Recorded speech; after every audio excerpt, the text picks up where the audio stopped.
Hello people, it's another beautiful day, and of course you know how we do it. We bring you news in and around the country as things are happening. And today I have my guest. I'm sure you already know him. He's the managing editor of the Eagle Online, Mr. Dotun Oladipo. Good to have you again on the show. Thank you for having me.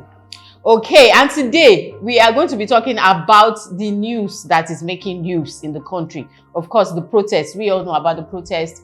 We know what has been going on, how the protest has been ongoing in the northern states, even though it seems to have simmered down in Lagos. So we are going to be talking about all that, the purpose for the strike, the protest, whether it is achieving anything and all that. So stay tuned and don't go anywhere. So let me start with you, sir. What do you think is really going on? This protest that is going on, do you think it's what should be done at this time? Do you think it's the right timing for this? Well, we've had this back and forth about this protest. Some people talking about whether it should be at all. Some saying whether it should not be. And both sides, they have their points. And there is no Nigerian, not even the president, who will say that this is the best of time for Nigerians. In fact, it is the worst of times. Even the World Bank confirmed that, because Nigeria has some of the poorest of the poor. Wow. On earth today. Not India. We are part of them. And we have some of the poorest of the poor. Wow. Especially when you now go into statistics, which I won't want us to bore our readers with today. Let's just talk facts and leave it in the public domain. They also say there shouldn't be a protest. Have their own points. The government is about a year old. It's settling down, and for those who are going to be honest, the government is pursuing programs that are aimed at tackling the issues, the challenges this protest wants to achieve. And basically it has to do with the living standard of Nigerians. Yeah. People are unable to eat. They are unable to comfortably transport themselves from one point to the other. Some people will trek a distance and then join any form of transportation to get to their destination because they obviously can't afford the full fare. Some students can't go to school because their parents can't pay for their fees. The fees. And so on and so forth. But the government has its own points too. And what are these? For the students who can't pay their fees, the student loan fund has taken off. Apart from paying these fees of about 21,000 students, well over 20,000, government has also directly into the accounts of these students, not into the school now because the fees were paid directly to the school. Right into the account of those students, they've given them money for survival. Over 20,000. 20,000 students. It might seem small. Sorry, you're forgetting we are over 100 million. No. You see, our case in this wise is like that of a man who fell into a well. And the moment they try to bring him out, almost getting to where he's going to get out, he shouts, "What have you people been doing? You have left me there." And then he falls back into it. So we should know that these are steps that we must endure. Because what we are doing now, there are things we ought to have done 30 years ago. There are things we ought to have taken care of when we were telling the world that Nigeria is rich. It is worse now because we are not rich again. That Nigeria is rich. Our problem is how to spend the money and not the money. You see, any country that hopes to grow will always save, invest, and plan for the future. For instance, if you go to some of the countries, the ones that we call developed, you can actually see what they call development plans. They will tell you in 5 years, this is where we are going. In 10 years, this is where we should be. And I've told a couple of people about my experience when I went to the UK. At a point in time, the planning office for London City, I was told, had 5 people working there. What does that office do? It projects. This place will need so development in terms of roads, this infrastructure and that.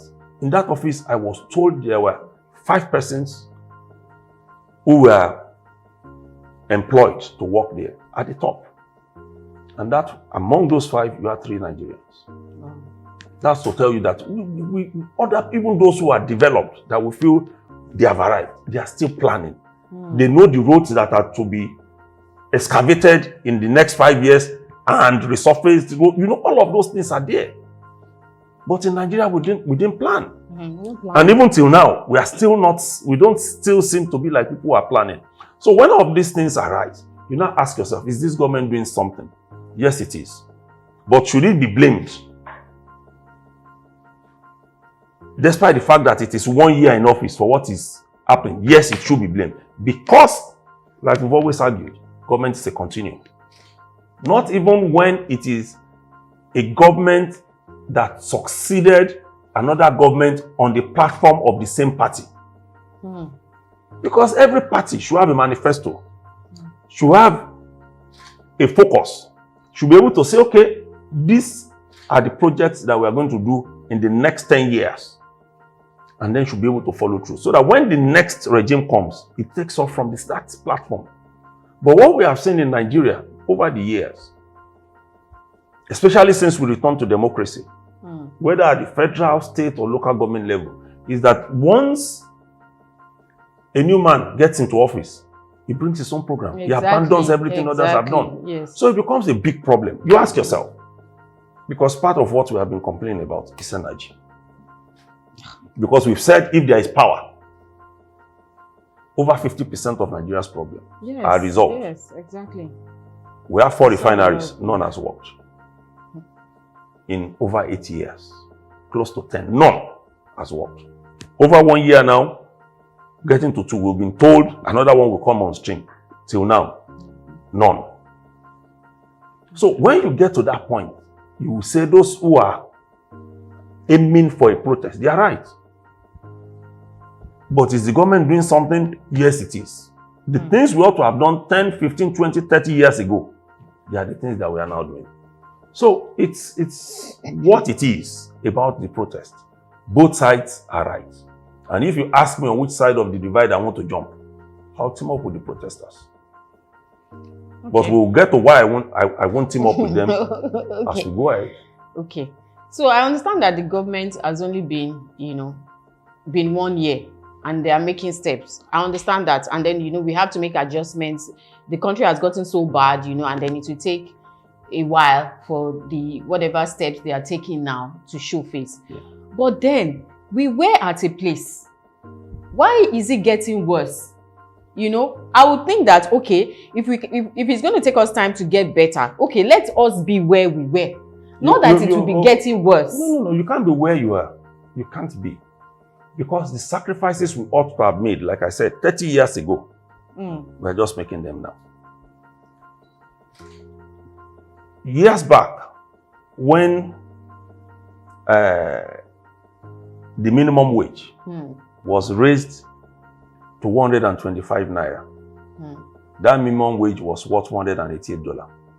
Wow.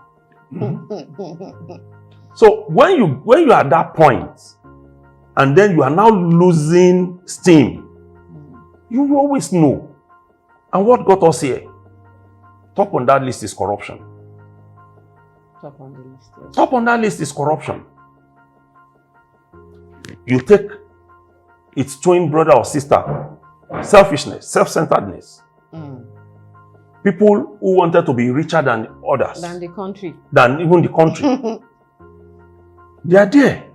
So we started getting to a point, we got to a point where people are just unlike our founding fathers, the country's founding fathers. People became narrow-minded and focused on themselves. Acquiring money that they don't need in 10, 20 years. That they can't even finish that they can't spend it. They can't finish spending. The generations after them can't. And then you get to the point where you also now see that we stop paying attention to maintaining our public utilities. Look at it. Everybody is complaining. Because it's part of how we ended up with the naira. As at yesterday, selling at 1,600 naira to $1. From a point where we initially had a stronger currency than the United States, than the United Kingdom. So some people wonder, how did it, in just 40 years, we had lost all. Yes, we will, and we'll continue to lose more. If we are not careful. We shouldn't. What happened to us? We stopped earning. When all the 4 refineries started collapsing, what did we lose? Our industries. They couldn't produce again. Go and check it. We were always exporting textile to other countries. And Kaduna was the hub of the production. I am not sure today that Kaduna can boast of a textile industry, of a textile company that can meet the demands of this country, not to talk of exporting. When you are not earning in dollar, you can't defend your currency. Those who have things that they bring in, they are into their own country, they are the ones who can earn in foreign currency. From a high of 40-something billion in our foreign reserve. See where we are. Where we shouldn't be. So when all of these things started happening, our refineries started collapsing. Industries couldn't function again. We couldn't sustain power. Because when you look at it, when a refinery works, from what we have had, you have about 42 byproducts from your fuel, from your petrol, from your diesel. That is where you get Jet A1 that has become a problem now in this country. Something that we should even be giving airlines because we don't have where to keep them.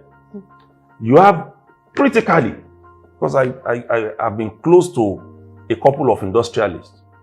And one of them, who is, for me, a living legend now, Chief Samuel Adedoyin, was very emphatic about it, that they never had to spend too much on running their factory, because one of the byproducts from oil production, which is the black oil, is more like even the refineries beg them to come and take them away because they don't have where to store them. That black oil is what... Then what's happening to the black oil today? Because we don't produce at all, so where do you get it? Those who produce for us outside and send to us, they won't send you the byproducts. Kerosene is there, which used to be cheap. So even the power generating companies, they need some of those byproducts. And you can imagine how cheap it will be for us if we latch onto this thing. So we lost that. We were talking about Ajaokuta, the steel complex. Till now, 30, 40 years, we've not achieved it. Countries that grow, they don't lose sight of the fact that they must be a producing nation. Once you're a consuming nation, you can't grow. So we lost it a long time ago. And that's the fact that we have to live with, that we need to return to production. When you look at other countries, even in Africa, let's take our main rival, South Africa. They are a producing nation.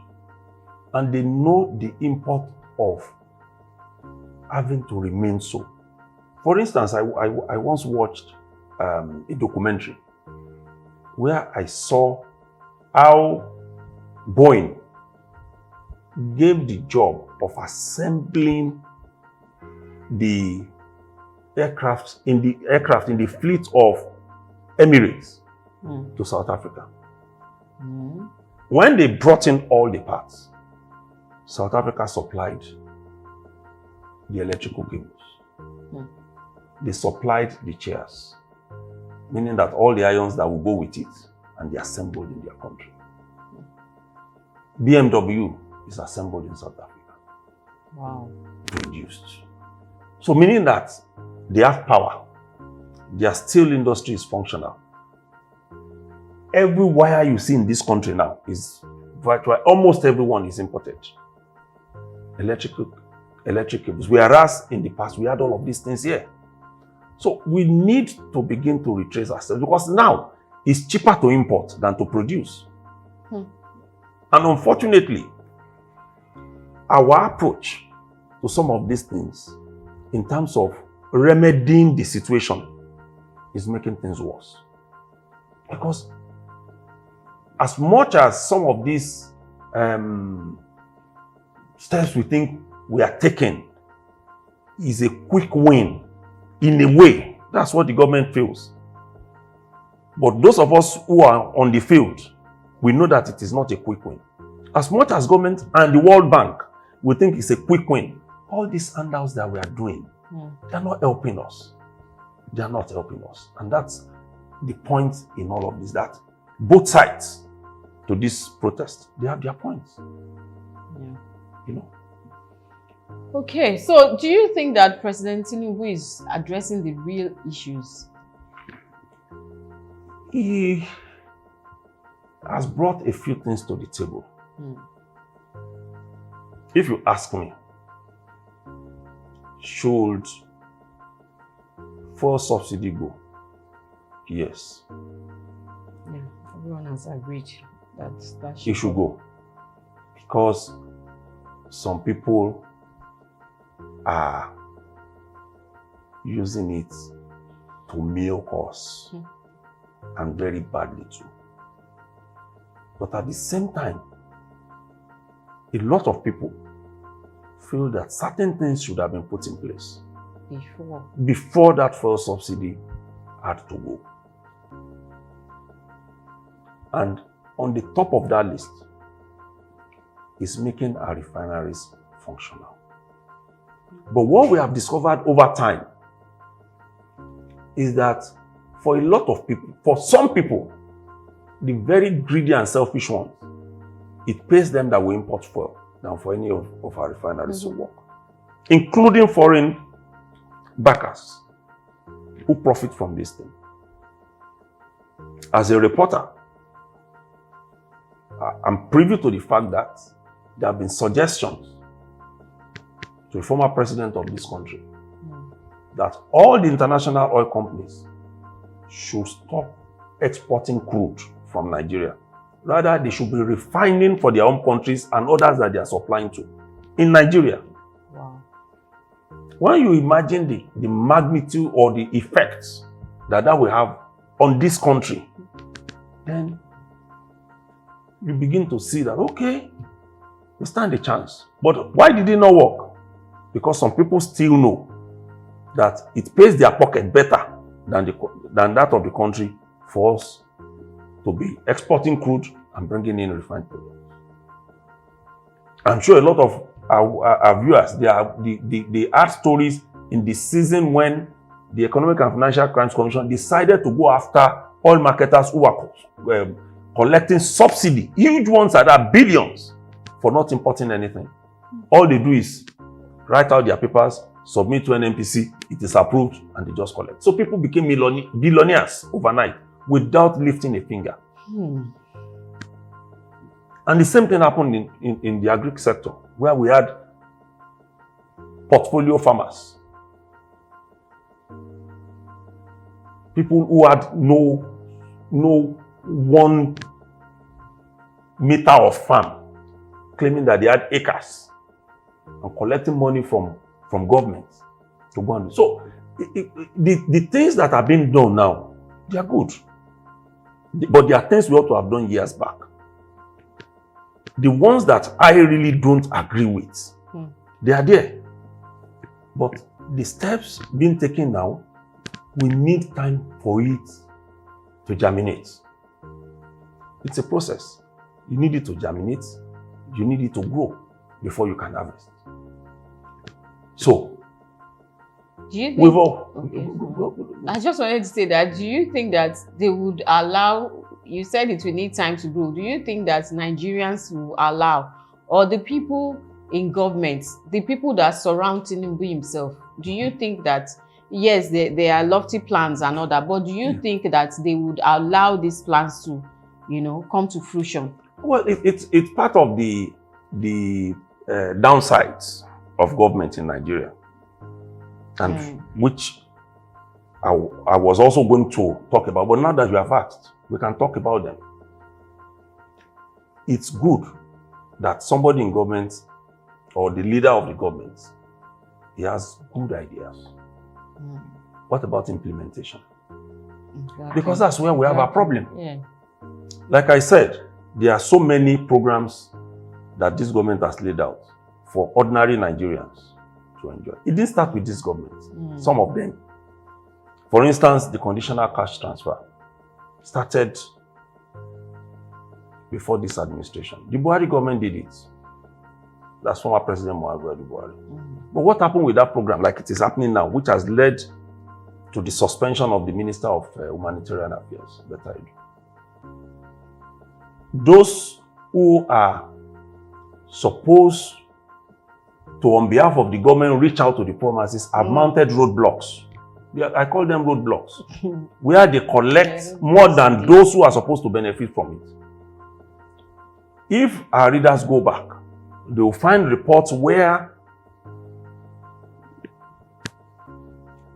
we have clearly mentioned it with video evidence that when they go to distribute this so-called 20,000 naira to people, you're entitled to 20,000 naira.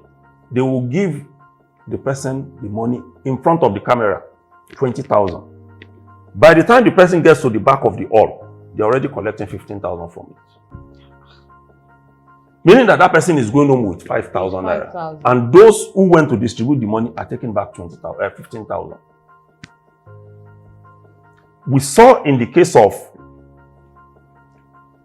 this government, where we had a paper showing us that a team was going to go to Kogi State to go and distribute about, was it 6? I can't recall the figure now. But the amount they are going to use to distribute that money is more than the money they are going to distribute. In fact, they so padded the paper that they were going to fly from Abuja to Kogi State, which has no airport. Even the driver who is going to drive was giving money for tickets, for his airfare. Those are the kind of people that you have in government. So people who mount roadblocks, who don't want these things to work. For instance, the big question, why is it that we have 4 refineries that have not worked in 8 years? And why is it that we don't have people who have conscience, who have been collecting salary for about 9 years without doing anything? Why is it that we bring in a company like Total, which worked in Kaduna twice for turnaround maintenance, and once they leave, the refinery is back to its old state? Whereas in that same refinery, you have engineers of different leanings, chemical, electrical, all of them are there. Yet that refinery is still not working. And that's how we have all of these workers around. So it means they have been earning money for doing nothing. The figures are there, if viewers want it, about how much they have earned in the last 8 years. Those workers not producing 1 liter. But is the government not seeing that? The government is seeing it. And it's one of the reasons why, for me, I've always been against unionism. Because the moment you make to sack somebody, Nigeria Labour Congress will come out, you cannot sack. Trade Union Congress will come out, you cannot sack. We will ground the country. We will do all of this. And they are seeing all of those things happening.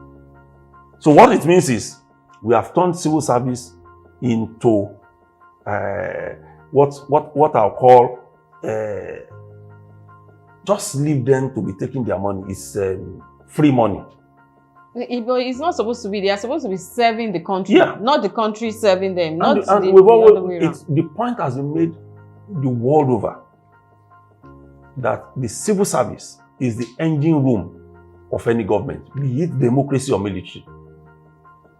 Whatever doesn't happen at the level of the civil servants will not happen at the level of the political authorities. Because they are the ones who will do the file work. They are the ones who will do what needs to be done.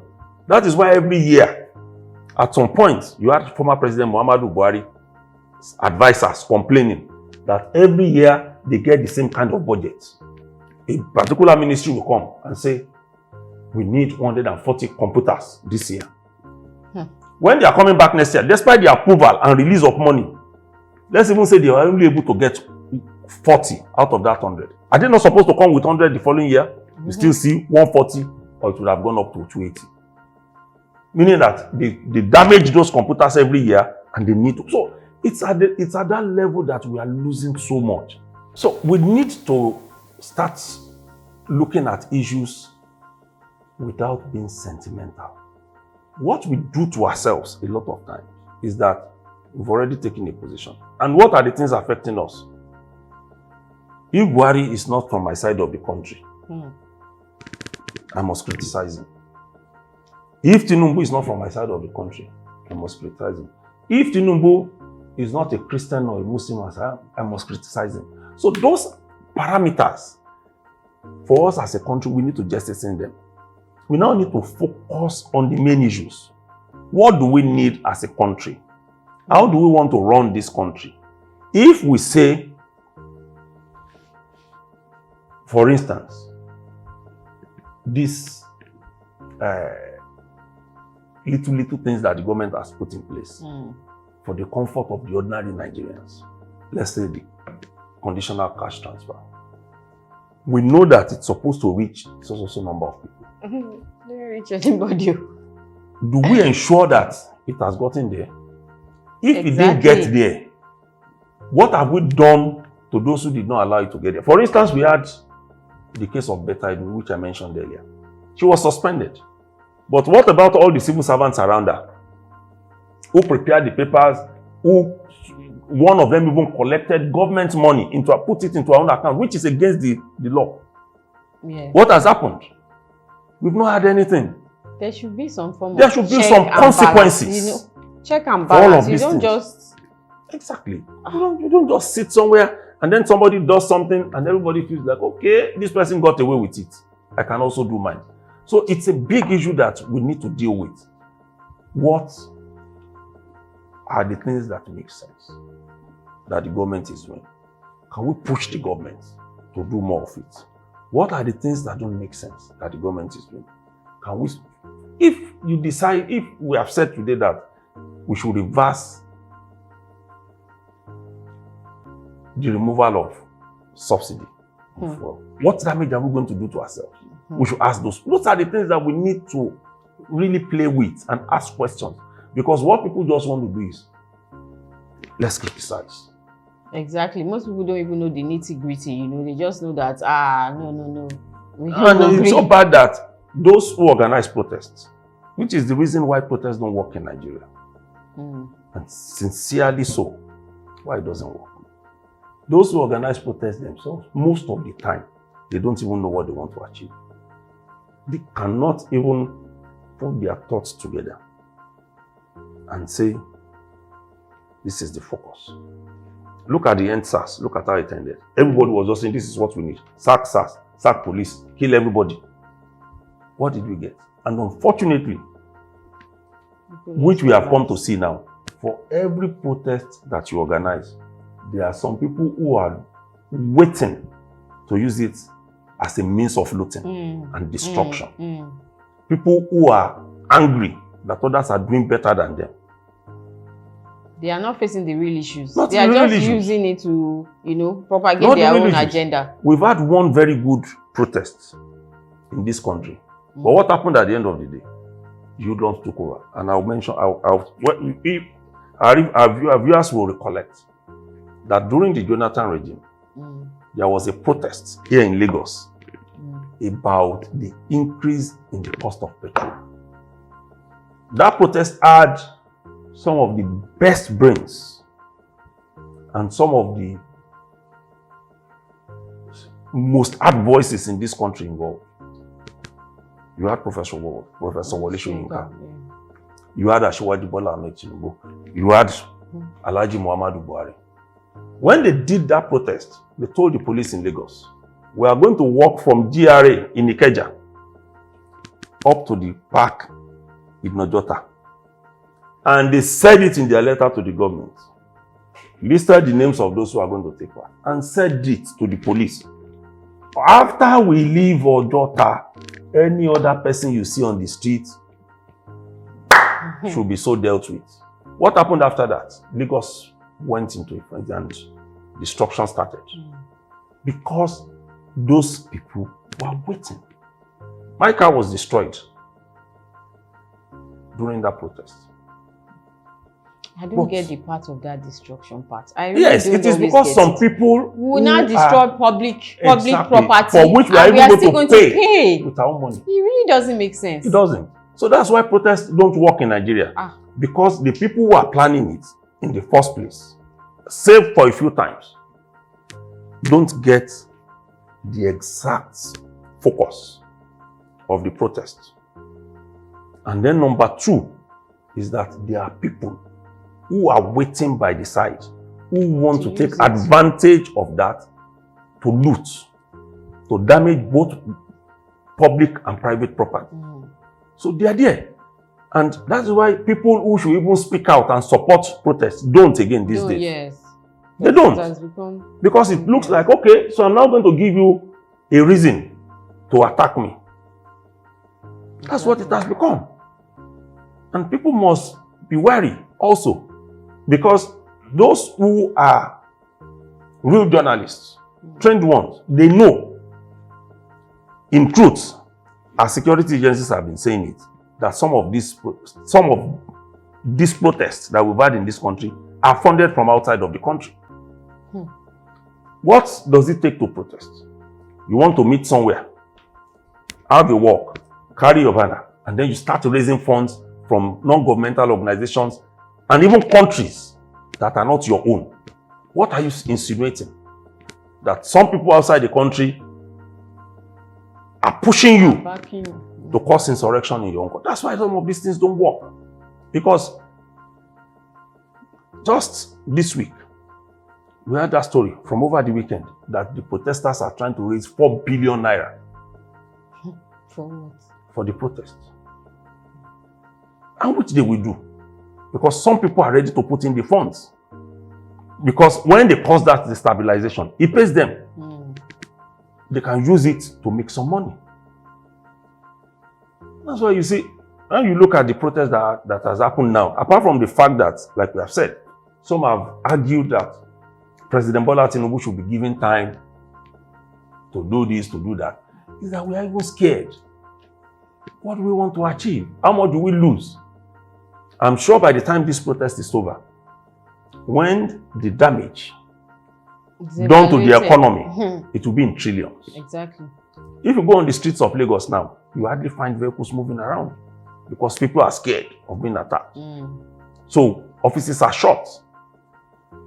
And then you now think that somebody who wants a better country will support such destruction. Look at the ICT park that was built in Kano, furnished for people to be trained on how to use the new technology to develop their life. They've destroyed it. They took the computers, took this, took all of that. Because in the first, ask, yes. Why do you think the protest is so, volatile? So it took that turn in the north. One would have expected that that will happen in the south. But the south has been somewhat calm. But the north, don't let's forget it.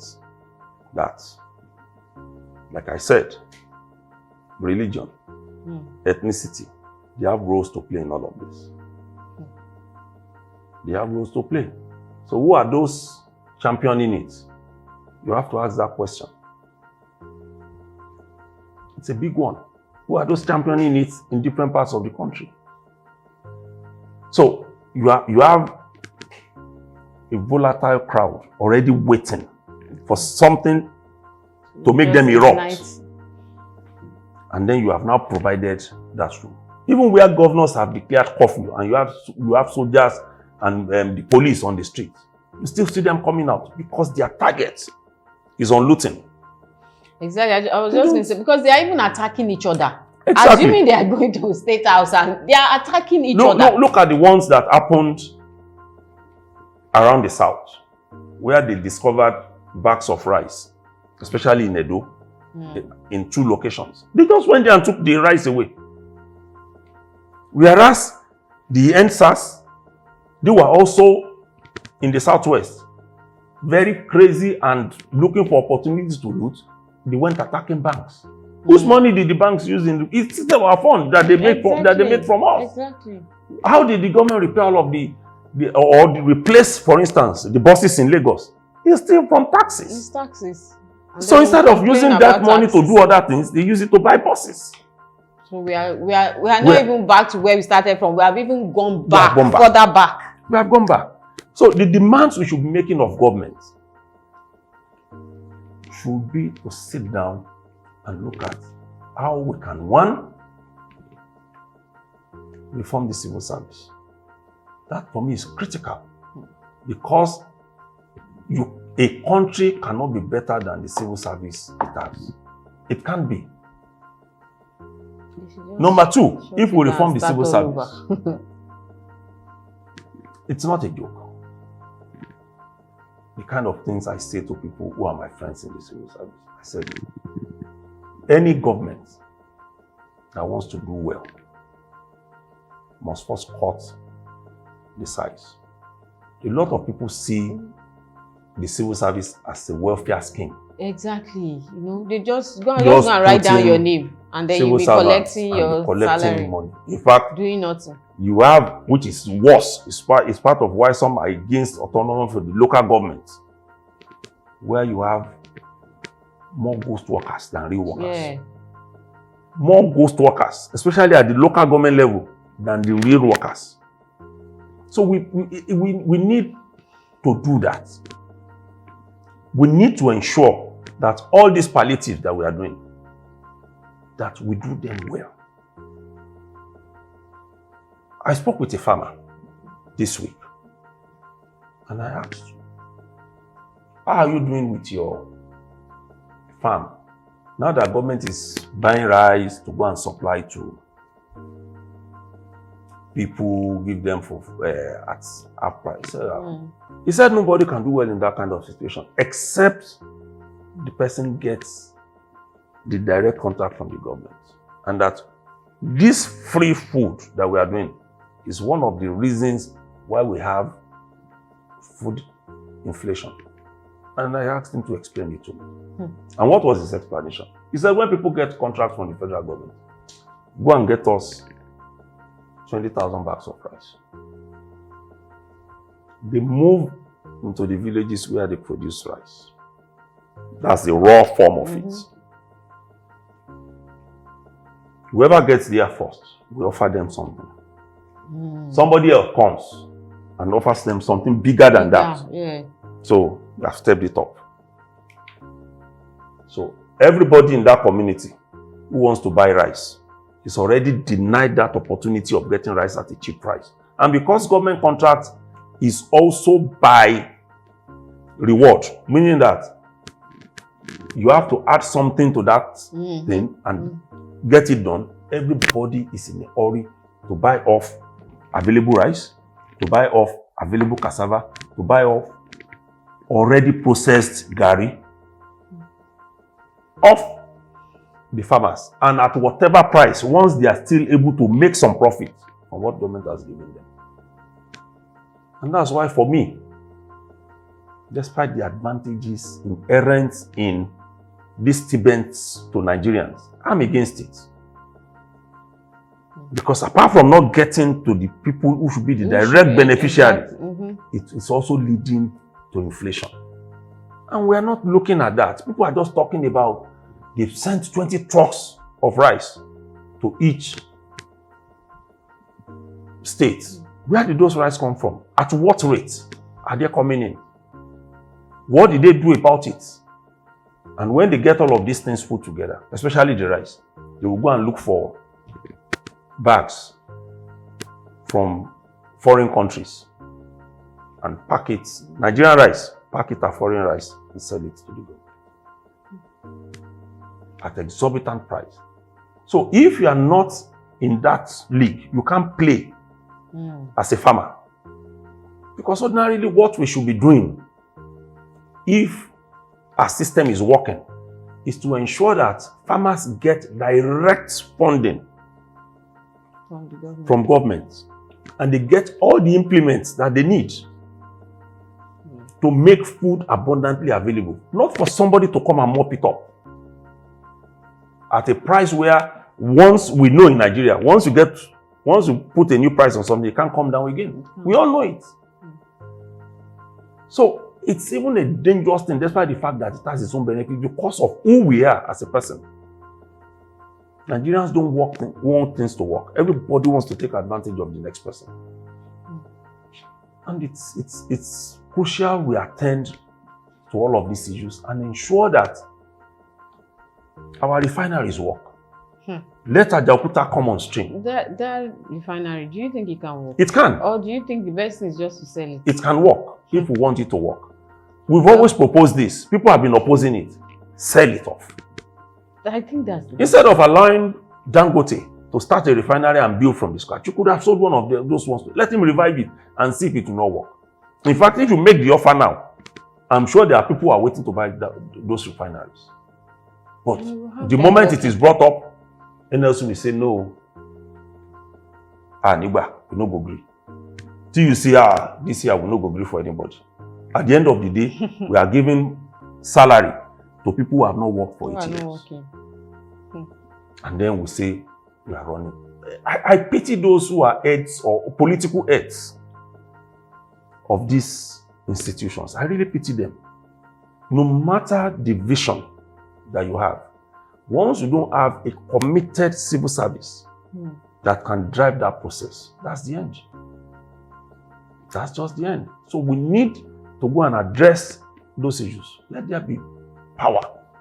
And see, let us have people who, if you send them to somebody with 20,000 naira, they deliver that 20,000 naira without removing a kobo from it. Let us have people who are genuinely committed, who we know that when I'm sent on an errand and I need only 10 naira to get to where I'm going, we take that 10 naira. Not for you to want to take 1,000 naira when you don't need only 10. Because that's what is killing the country. So I was going to say that the problem that we have, everybody just likes to say government, Tinubu this, Buhari this, But I think it starts from you and I. Exactly. It starts from you and I. If each person decides that, oh, I'm going to be a good person. No, I'm not going to do this. I'm going to follow the right path. I'm not going to be involved in bribe or corruption. I'm going to do what is expected. It starts from even the basic things, people coming to work, not doing their work, or so many things. It starts from going to the market and selling with the right measurement. Yeah, with the right measurement, without any funny gimmick, and then buying this at social price, and then sell it at a marginal, profit. Not exactly. That.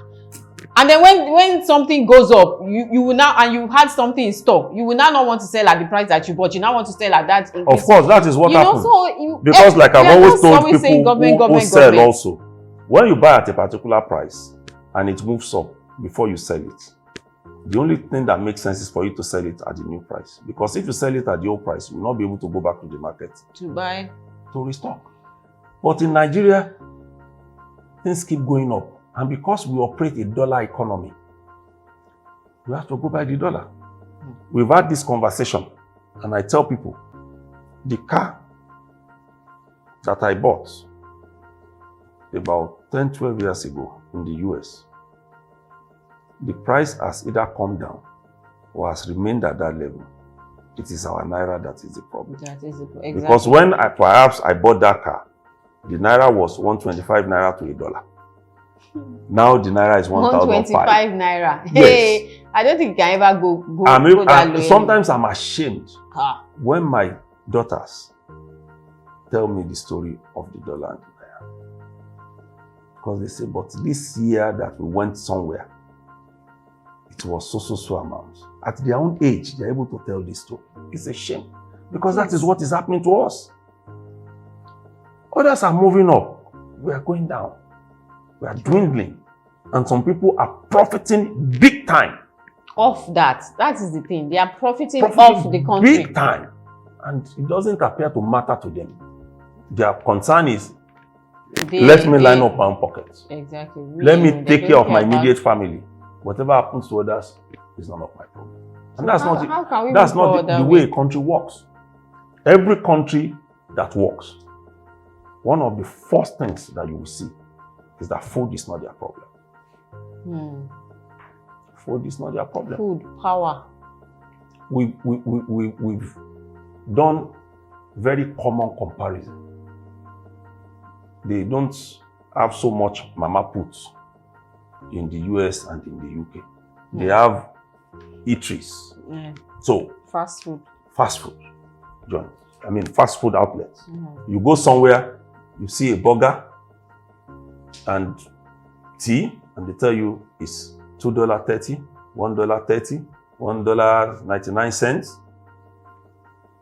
If I can go to Chicken Republic and I can get a burger and a cup of coffee for €2, how sweet will life be?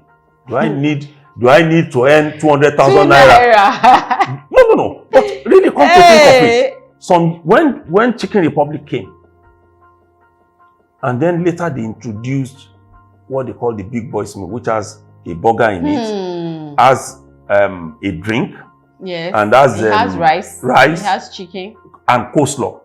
And yes. How much was it? They were doing it for about 1,000. Now you can't go anywhere and get it for less than 6,400. Yes, exactly. In other countries, those things have remained stable. When you go outside, you see some farmlands where you have helicopters picking up farm produce to go and deliver. Where you have runway, light aeroplanes picking up produce to go and deliver. There was a day I was opportune to travel from the UK to Paris, France, by train.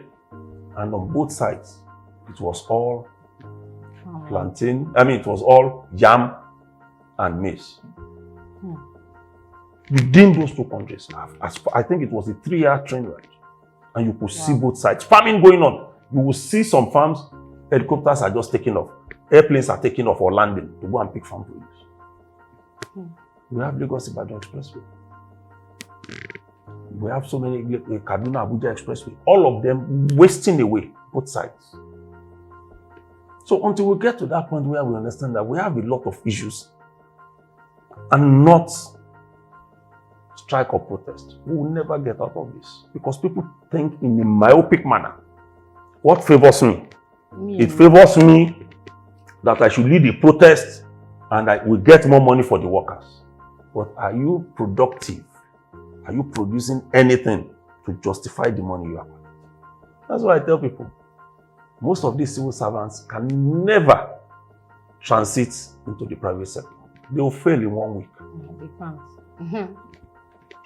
They can't. So that's just the basic reasons why we fail with protest. Because protests are supposed to achieve certain aims, well planned, articulated, and you must also have your own well-marshaled points to justify that protest and move on with it.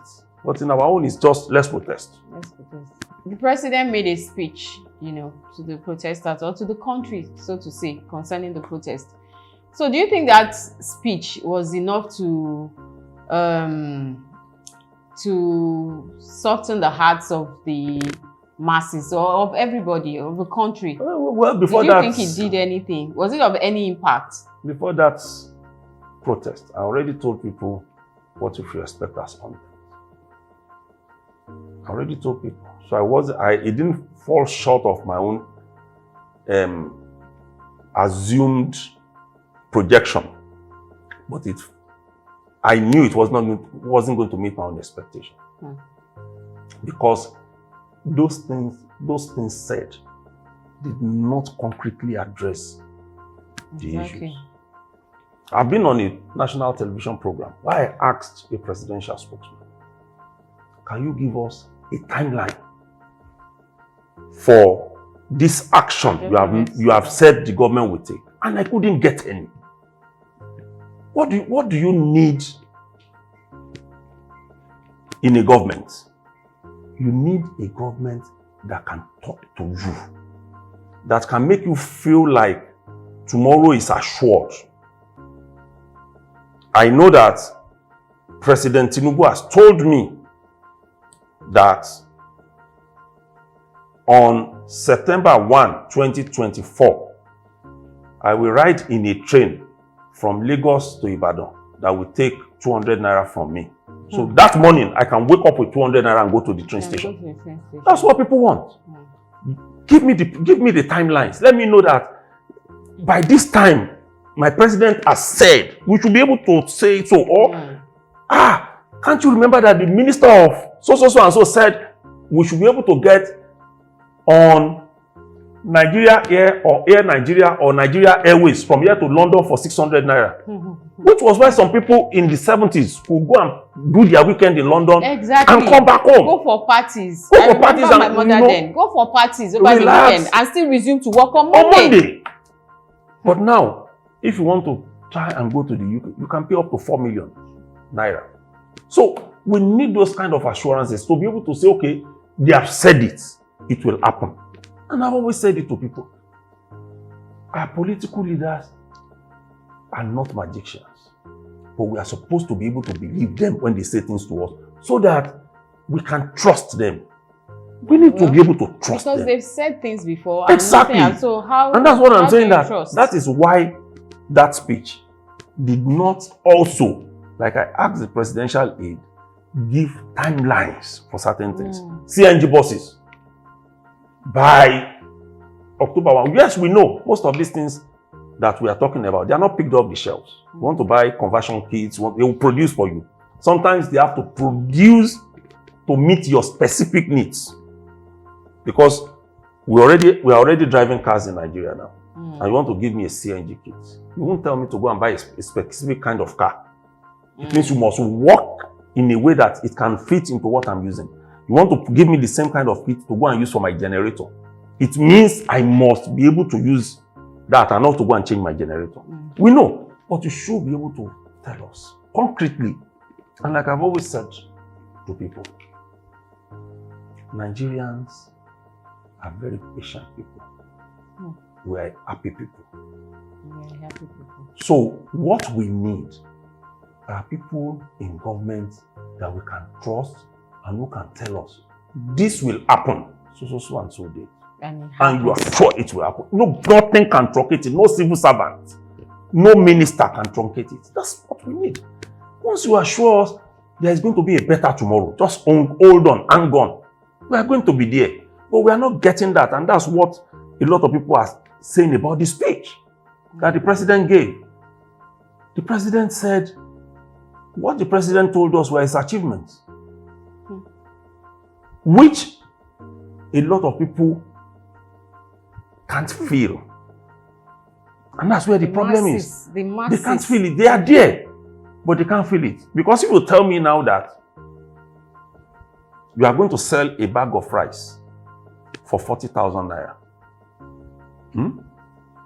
and I have a family of 6. So maybe we need a quarter bag of rice for 1 month. A family of 6. So split that, 40,000. So it means I need 10,000 naira to buy rice. And my salary is 40,000 naira. How does that ramp up? That's number 1. Number 2 is that this rice safe. This rice go that we are talking about, that you are saying you want to sell at 40,000. I go see them with my kuru eyes. Would some people not have taken the rice? Will it even be at that 40,000? That's what. Will I even see it at that one? Government, would they not have taken it away to the open market? To go and sell at 70,000, 80,000? Exactly. Profiting so much from it. And that's what we are saying, that we have a lot of work to do. Not just as government, but also as individuals. Yes, as individuals, a lot. I rest my case. Okay, lastly, so I'm going to ask that, do you really, and I'm asking this personally, do you think that this Tinubu government can really turn things around by the time this 4 years is done? It is not about Tinubu government. It is also about we Nigerians. Do we want things to work? We have some very good Nigerians. Exceptionally good. And I can cite an example. My daughter traveled by train from Ibadan to Lagos and left her box on the train. They called me to come and pick it days after because somebody saw it somewhere. That box was not tampered with. Exceptional. In Nigeria. So if you have those kind of people committed to their job, running, look at what happened. Some people were sacked on that train line from Ibadan to Lagos for selling tickets that don't belong to the NRC, Nigeria Railway Corporation. They were printing their own and selling. So it is not just only about government, it is also about we people, and that's why when I sit back and I get some information from the National Retention Agency, now headed by Lanre Onilu as Director General, I'm happy. But how many people read? How many people? So we need government to be able to talk to us, give us assurance of a better future, and we need we as Nigerians to also turn the new way. To be ready. To be ready to work for that better things. Future. Yes. Well, I tell people, I will never take a job that I don't have the capacity to execute.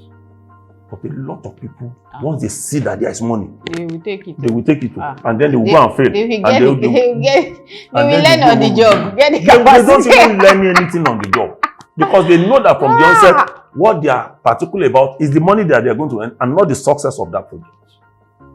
And that's what a lot of us do to this country. That's why sometimes when we talk about a daunting for government, people still want to rely on the old hands they've used before. Because at least to an extent, they feel there are so many good people in Nigeria. We just all need to become good. I've said it and I'll continue to. Many people. I've said it. I'm telling you. I've said it and I'll continue to say. The day we all make up our minds as Nigerians that we want a better Nigeria, it won't take us more than 24 hours to become a better country. With all the people leaving the country, the jackpot syndrome is what's in everybody's living. So it's fine. Even the good, good hands. It's fine. Professional hands that we have. Try it any of these days.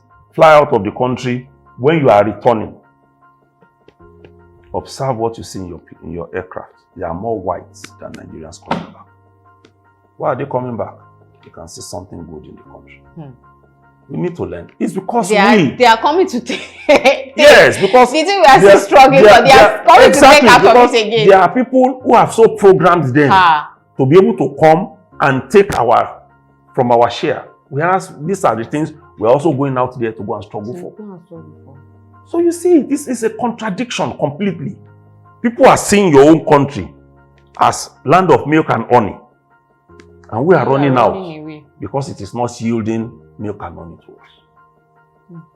We've got to be careful and know that it's not just about the leader, it's about the followers. And we should also always apply our mind to it that the leaders of tomorrow, of the leaders now, they were followers yesterday. So it means we are growing leaders, or we are putting people into leadership position who are bad followers. Once you have bad followers, you're not going to have good leaders. Someone once said something that for Nigeria to be great or to be good again, that, something should happen, or God should just do it in a way that people sleep, and then when they wake up the next day, people from 40 and above, they are dead. They are dead. People have always said it. They say they wish that one day all of Nigeria's leaders will be in the one place and then they bomb them. Revolution. When they bomb them, I've always asked them, from these people who claim to be aspiring to leadership position, I want you to show me among them who is capable of stepping into it. Okay, so this on that, who are they? Where are they? Show them to me. We have a few, like I've said, a few who you can trust. Some people have argued that in the last election, a particular candidate should have won. And then the country will be in Eldorado. And I said, yes. I also believe that we need a younger person. That perhaps if 20 years ago, Asiwaju Bola Ahmed Tinubu had been president, it would have been a different ball game. But then I've also asked them the question. This one man that we are talking about, is he going to be the only one running the country? That's one. Yeah. Number two, have you looked at his programs? How different are they from what we are running now? So what it means is, we believe in our leaders, or our belief in our leaders will be the extent to which we can transform the nation. If you believe in this person that he can lead you, yes, then you want to quickly do what that person says. He believes, he says this, says this. But unfortunately, those who don't even know anything about politicking and leadership, they are the ones who go out to vote. Those who know and said, this man is the correct one, they stay at home. They don't go out to fight for their rights. It's unfortunate that it has happened so. Because if you asked me, like I said, I would have said, Bola Ahmed Tinubu 20 years ago would have been a better president in terms of ability to supervise and oversee. It's not as if he has the magic. He uses people too. And these same people are the ones who will, if for instance, APC loses in the next election, quickly gravitate towards the next party in power. And they are the ones who are going to be in that same government. Because you can't manufacture leaders overnight. They are the ones who have been there. And it's just pure thinking to say, okay, even if we give any of these people the opportunity, who are they recruiting? Who are they headhunting as their aides? You do only those you know. That's why sometimes when people said it took President Buhari 6 months or 1 year to constitute his cabinet, and I say yes. At the time President Buhari was coming in, how many people did he know deeply the way he knew them when he was in power? Because he had been out of power for a very long time. Yes. So he needed time to study the situation and look at it. And that's why some of those that were chosen, they quickly fell out because they fell short of his expectation. Some of those chosen in this administration too, we've seen how they've rubbished them. One is still on suspension now, better even. Despite all the professing of religion and all the rest. So you've got to know that leadership is not a one-man business. It's not a one-man show. It's collective. And the moment we fail as followers to exhibit traits of leaders, when we become leaders, we can't do well. We can't.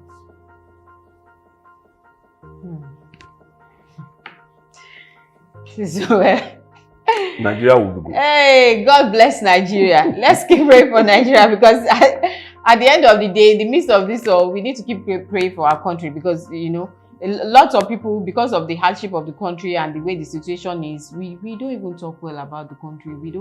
You see America, they say, God bless America. They always pray for their country, but we are always cursing and cursing. So I think the first step, we should even start praying for our country. Think good of our country, you know, not stop aspiring, oh, I want to jackpot. Funny enough, where you are jackpot into, I think all over the world today, nothing is easy. Even those that are over there, they are complaining, you know. So let's just make our country great. And then it goes beyond the government. It starts with you and I. Let's not just leave all the problems or all the solution to the government. The solution lies in our own hands as well as followers. Let us lead as followers as well. God bless Nigeria again. Thank you so much for coming on the show, sir. Thank you so much for having me. Yes, and please, let's be safe. Protest is good, you know, but let's keep it safe. And for those still protesting in the north, please, violence is not the way to go. Let us be clear about our demands and make it peaceful. If you are still going to go on with this protest, because like I heard that it's 10 days. So if you want to still keep it till the 10 days, let's make it peaceful. Let's stop the aggression. Let's stop the looting. And that will be all for today. Don't forget to subscribe so that you can get notifications for our future videos, and also follow us on all our social media handles at The Eagle Online. Thank you. See you next time.